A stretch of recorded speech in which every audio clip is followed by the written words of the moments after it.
and teachers, children. Good morning to all. Good morning, ma'am. Today topic is understanding the constitutional freedom, recognizing the value of necessity of independence. Constitution యొక్క రాజ్యాంగ స్వేచ్ఛ and independence యొక్క వాల్యూని మనం ఈరోజు తెలుసుకుంటున్నాం. స్వతంత్రం అనేది కంట్రీకి, సొసైటీకి అండ్ పర్సన్ లైఫ్లో కానీ మోర్ ఇంపార్టెంట్. ఓన్లీ రాజకీయ స్వేచ్ఛనే కాకుండా ఎకనామికల్గా, ఆర్థికంగా అండ్ కల్చరల్గా మనకి స్వతంత్రం ఇస్తుంది. కంట్రీ లెవెల్లో ఇండిపెండెన్స్ అంటే విదేశీయుల ఆధీనంలో లేకుండా మనని మనం రూల్ చేసుకోవడం కంట్రీ లెవెల్లో ఇండిపెండెన్స్. మనం ఇండియాకి ఇండిపెండెన్స్ ఎలా తెచ్చుకున్నామో మీ అందరికీ తెలుసు. ఫస్ట్ తిరుగుబాటు 1857 revolt. Peasants, women's, kings and normal persons all are participation 1857 revolt. But 1857 revolt failure. అందరూ యూనిటీగా బ్రిటిషర్స్తో ఫైట్ చేయలేకపోవడం వల్ల, యూనిటీ లేకపోవడం వలన మనలో 1857 రివోల్ట్ ఫెయిల్యూర్ కావడం జరిగింది. After 1885 INC formation, Indian national Congress మనం ఎస్టాబ్లిష్మెంట్ చేసుకున్నాం. ఇండియన్ నేషనల్ కాంగ్రెస్ 3 ఫేసెస్లా మనం బ్రిటిషర్స్తో పోరాడినాం. మోడరేట్స్ అండ్ ఎక్స్ట్రీమ్స్, గాంధీస్ ఎరా, ఇలా 3 ఫేసెస్తో బ్రిటిషర్స్తోని మన ఇండిపెండెన్స్ కోసం పోరాడి 1947 ఆగస్ట్ 15న ఇండియాకి ఇండిపెండెన్స్ తెచ్చుకున్నాం. ఇండిపెండెన్స్ వచ్చిన తర్వాత మనల్ని మనం రూల్ చేసుకోవాలంటే మనకు పర్టికులర్గా రూల్స్ అండ్ రెగ్యులేషన్స్ కావాలి. The constitution written by Ambedkar.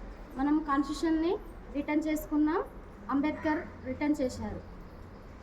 మనకి కాన్స్టిట్యూషన్లో ప్రజెంట్ 448 ఆర్టికల్స్, 25 పార్ట్స్, 12 షెడ్యూల్స్ ఉన్నాయి మనకి ఇప్పుడు.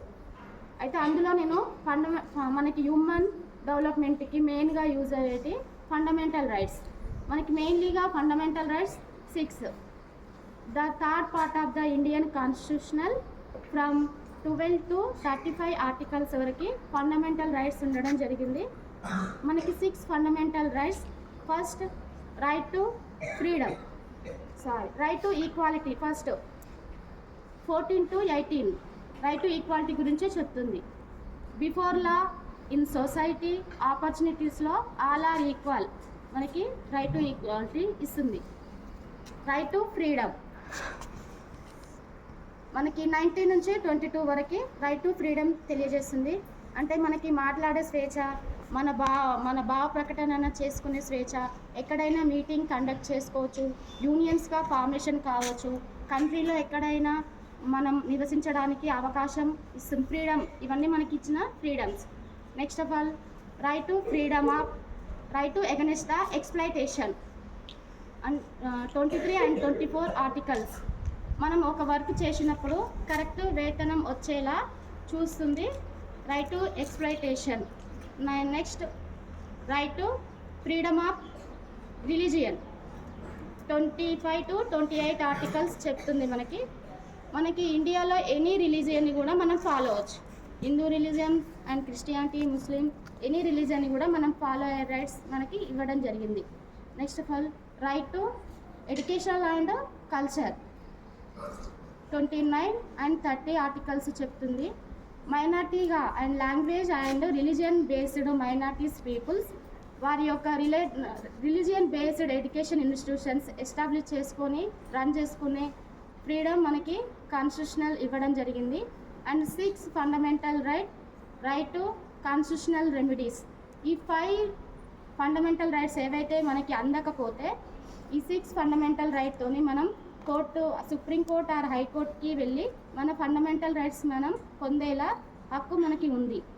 ఇలా మనకి ఫండమెంటల్ రైట్స్ అన్నీ ఉపయోగించుకుంటూ పొందుతూ మనం లైఫ్ డెవలప్మెంట్ అయినప్పుడు మా కంట్రీ ఆటోమేటిక్గా డెవలప్మెంట్ అవుతుంది. Thank you.